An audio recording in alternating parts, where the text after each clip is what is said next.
तो फिर काहे को वर्दी पहन के खड़े हो, क्यों इसको निकालने देते? जाति धर्म में रंग जाओ, जब जाति धर्म के आधार पर काम करना है।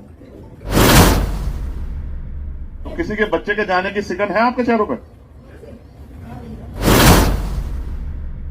आपकी लापरवाही, और आप में भी कुछ जो ऐसे हैं जिन्होंने लापरवाही की है, उसका खामियाजा आज इस परिवार को भुगतना पड़ा। क्या आप इस परिवार को उनका बेटा लौटा सकते हो? क्योंकि ये आपकी वजह से हुआ है। अगर आपने सही समय पर कार्रवाई की होती तो ये नहीं होता।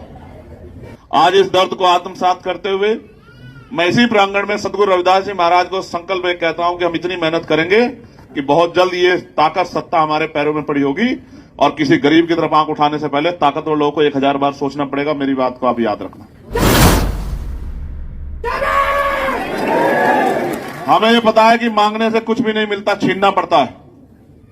मैं बड़ा तकलीफ में हूं क्योंकि जान की कीमत मैं समझता हूं।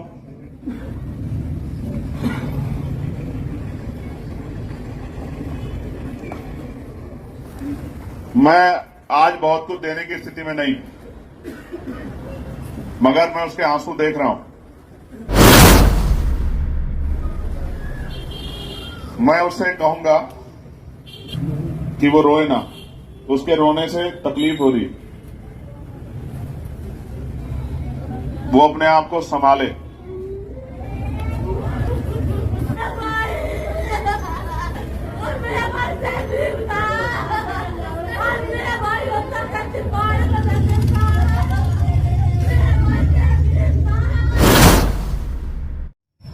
जो हुआ वो मुझसे बेहतर आप लोग जानते हैं, क्योंकि मैंने तो ये आज इनसे सुना है, या बाबूजी ने मुझे बताया, या मीडिया के लोगों ने बताया। असल तो आप लोगों ने देखा है जो लोग यहां रहते हैं। ये 21 से जो सिलसिला चालू हुआ था और 25 आ गया, न्याय तो नहीं मिला, लेकिन न्याय के लिए लड़ता लड़ता भाई जितेंद्र आज हमारे बीच में नहीं रहा।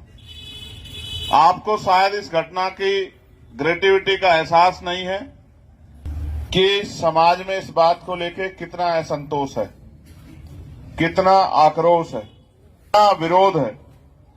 इस बात को वही जानता है जो समाज में सक्रिय हो। देश का कोई ऐसा नहीं जहां से मुझे फोन हो कि भाई जितेंद्र के साथ इतना बड़ा हादसा संसद के सामने हुआ, ऐसा क्या हुआ कि जितेंद्र को एक कदम उठाना पड़ा। मुझे तकलीफ है कि जितेंद्र की ये बात मुझ तक नहीं आ पाई। अगर जितेंद्र की ये बात मुझ तक आती तो मैं जिम्मेदारी से कहता हूं, सब लोग जानते हैं कि मैं पूरी कोशिश करता कि भाई जितेंद्र को निराश नहीं होने देता। आज मैं दुख प्रकट करता हूं, महिपाल जी के परिवार के प्रति अपनी संवेदना प्रकट करता हूं, और सदगुरु रविदास जी महाराज से और सभी गुरुओं महापुरुषों से प्रार्थना करता हूं कि भाई जितेंद्र जी को वो अपने चरणों में स्थान दे, और भाई महिपाल जी के परिवार को और समाज को ये दुख सहने की शक्ति प्रदान करें। जहां तक मुझे जानकारी है, हमारे जिम्मेदार सीओ यहां उपस्थित हैं। मेरी आपके एसपी से भी बात हुई, और जो संबंधित अधिकारी उनसे बात हुई।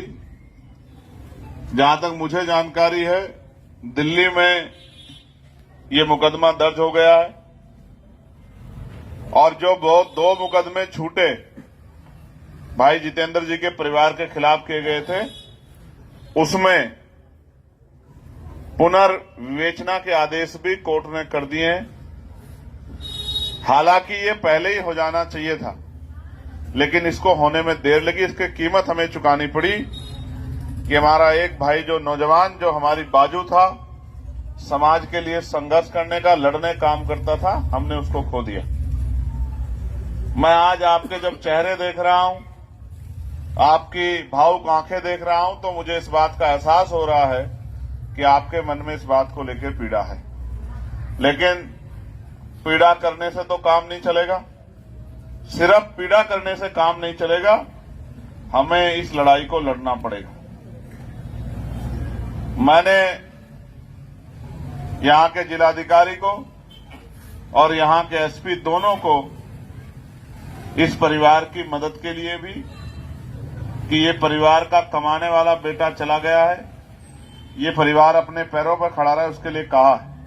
लेकिन आप ये भी जानते हैं कि जो सरकार है वो आपसे कितना प्रेम करती है और सरकार की कार्यशैली क्या है। अगर यही घटना सरकार के चहेते लोगों के साथ होती तो आपको कोई मांग नहीं करनी पड़ती, ना ही आपको यहां इकट्ठा होना पड़ता, ना ही मुझे आना पड़ता, बिना कहे ही उनकी मांग पूरी हो जाती। लेकिन क्योंकि ये घटना दलित समाज में हुई है तो आपको इकट्ठा भी होना पड़ रहा और आपकी बात को कहना भी पड़ रहा। मैं एक वचन तो आप लोगों को देता हूं, इस बार जब पार्लियामेंट चलेगी तो पूरी सरकार को, देश के प्रधानमंत्री, देश के गृह मंत्री, देश के रक्षा मंत्री और उनकी पूरी सरकार विपक्ष को सुनना पड़ेगा कि उत्तर प्रदेश में दलितों को न्याय तो नहीं मिल रहा, लेकिन उनको अपने खत्म करके न्याय की आवाज को बुलंद करना पड़ रहा है। ये बात तो पूरी सरकार के कानों में गूंजेगी। इस बात का मैं आपको वचन इस गुरु देता हूं कि हम इस मामले को इतना छोटा मामला नहीं रखेंगे कि फिर किसी जितेंद्र को ये कदम उठाना पड़े। आप ये भी समझो कि जितेंद्र तो खुद चला गया, लेकिन मुझे और आपको ये संदेश भी देके चला गया कि हमें इस लड़ाई को कितनी मजबूती से लड़ना है। मैं अकेला ऐसा व्यक्ति हूं भारतीय राजनीति में जो पुलिस के साथियों के लिए बहुत सोचता हूं। उनकी 8 घंटे की ड्यूटी, उनकी वेतन विसंगता, उनको जो बॉर्डर स्कीम का परेशानी उठानी पड़ती है, मैं उनके लिए भी लगातार सोचता हूं। लेकिन मुझे दुख होता है कि कुछ पुलिस कर्मियों की वजह से पूरा पुलिस महकमा भी बदनाम होता है और गरीबों की न्याय के प्रति उम्मीद भी टूट जाती है। मुझे जैसा बताया गया कि छोटे मुकदमे तो दर्ज होते हैं, लेकिन सच्चे मुकदमे दर्ज होने में और अगर दर्ज हो जाएं तो कार्रवाई होने में सालों साल लग जाते हैं। अगर पहले ही सही कार्रवाई की होती तो आज ये दिन नहीं देखना पड़ता। साथ साथ जो लोग निर्दोष हैं उन्हीं से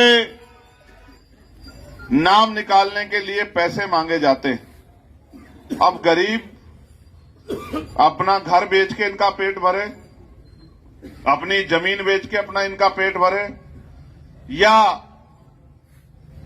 क्या बेच के इनका पेट भरे, जो ये गरीबों पे इस तरह का जो ऐसे अधिकारी हैं ये जुल्म करना बंद कर दो। साइलेंट कर दो। मैं तो ये भी मानता हूं कि ये एक घटना से रुकने वाला काम तो नहीं है। इसी के लिए हम लोग दिन रात 24 घंटे लगे रहते हैं कि हमारे पास ताकत बने और हम इस जुल्म को रोक सकें कि कोई किसी पे अत्याचार ना करे। आज बड़े तकलीफ के साथ इस प्रांगण में इस घटना पे दुख व्यक्त करते हुए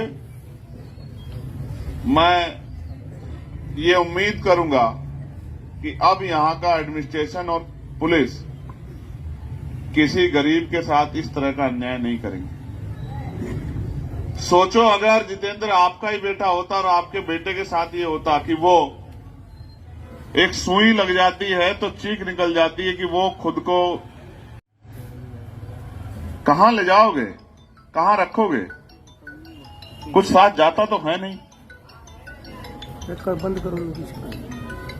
जिस महकमे के जिन लोगों की परेशानी को देख के पार्लियामेंट में जोर शोर से आवाज उठा के कई विरोधों का सामना भी करना पड़ता, आज उनके खिलाफ ही उनके कारनामों की वजह से बात रखते हुए ये तकलीफ हो रही है कि अगर के भी जाति धर्म बच जाता है तो फिर काहे को वर्दी पहन के खड़े हो, क्यों इसको निकाल नहीं देते? जाति धर्म में रंग जाओ जब जाति धर्म के आधार पर काम करना है।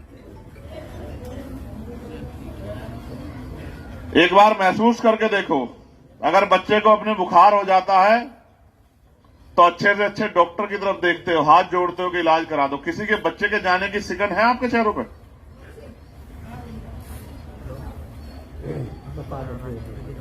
आपकी लापरवाही, और आप में भी कुछ जो ऐसे हैं जिन्होंने लापरवाही की है, उसका खामियाजा आज इस परिवार को भुगतना पड़ा। क्या आप इस परिवार को उनका बेटा लौटा सकते हो?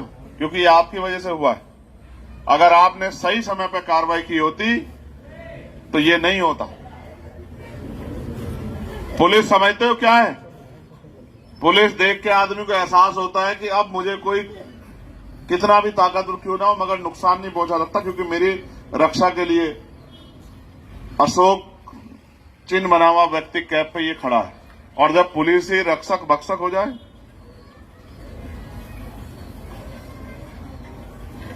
मैं आपकी गलती भी नहीं निकालता, क्योंकि मैं जानता हूं पुलिस सरकार की होती है।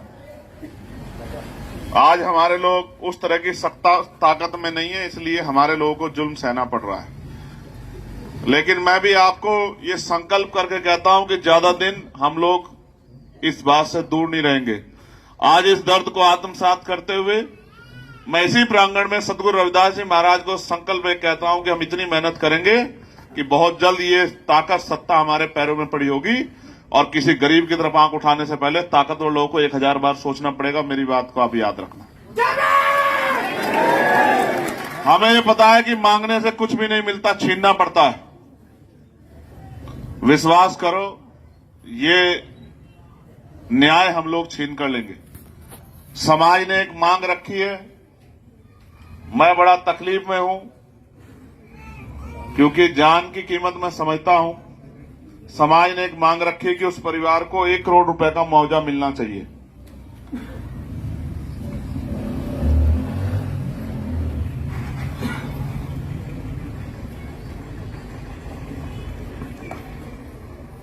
और समाज की ये भी मांग है कि उस परिवार को एक सरकारी नौकरी मिलनी चाहिए। इस परिवार की नहीं है, हम सब लोगों की मांग है। तो मांगने से तो नहीं मिलने वाली। नहीं मिलेगी। आपको लगता है मांगने से मिल जाएगी? नहीं जी। बताओ भाई, मांगने से मिल जाएगी क्या? नहीं मिले जी। मांगने सिर्फ भीख मिलती है। भीख मालिक की दया पे होता है कि वो क्या देना चाहता। आप 10 रुपए मांगोगे तो वो चवन्नी देगा, ये मालिक के ऊपर है। बहुत मांग लिए, हम लोग मेहनत कर रहे हैं, हम कोशिश करेंगे कि लड़के लें। लेकिन मैं आपको वचन देकर कहता हूं, जिस दिन हम पे ताकत होगी ये फाइल दोबारा खुलेगी, और कोई कितना ताकतवर क्यों ना हो, एक भी नहीं बचेगा, ना अधिकारी बचेगा, ना कर्मचारी, ना अन्याय करने वाला। और जो इस परिवार का समाज ने संरक्षण मांगा है, वो संरक्षण भी इस परिवार को हम लोग देंगे। ये भी मैं आपको इस प्रांगण से वचन देता हूं। लेकिन अभी भी आपकी मांग को मैं मुख्यमंत्री के यहां अपने लेटर पैड पर भिजवाऊंगा। उम्मीद करूंगा कि मुख्यमंत्री हमारी मांग को सुने। नहीं सुनेंगे तो लड़ना पड़ा तो लड़ेंगे, सड़क पे लड़ेंगे। लड़ना जानते हो नहीं जानते हो? भूल गए हो? जानते हैं जी। लड़ेंगे। बागपत का खून बहुत ठंडा नहीं, मैं जानता हूं। पहले भी आप लोगों ने अपने आप को साबित किया है। इस बार जिलाधिकारी कार्यालय में हम लोग अनिश्चितकालीन धरने में बैठे, क्योंकि मांगने से कुछ नहीं मिलता है। हम एडमिनिस्ट्रेशन से बात करेंगे कि वो सरकार को हमारी मांग भेजे, और सरकार हमारी नहीं सुनेगी तो ये सरकार कितनी संवेदनशीलता रखती है हमारे प्रति, ये भी सब लोगों को पता लगना चाहिए। मैं अपने कमजोर समाज से भी कहूंगा कि मुट्ठी बंद रहो। ऐसे अगर नहीं रहोगे तो फिर इसका खामियाजा भुगतने के लिए भी तैयार रहो। ये इसलिए कह रहा हूं क्योंकि आज आपकी बड़ी संख्या यहां मौजूद है। बाकी अगर सब लोग ही मिलजुल के रहेंगे तो ज्यादा अच्छा रहेगा। ये जो मां यहां बैठी है, मैं आज बहुत कुछ देने की स्थिति में नहीं, मगर मैं उसके आंसू देख रहा हूं। मैं उससे कहूंगा कि वो रोए ना, उसके रोने से तकलीफ हो रही, वो अपने आप को संभाले।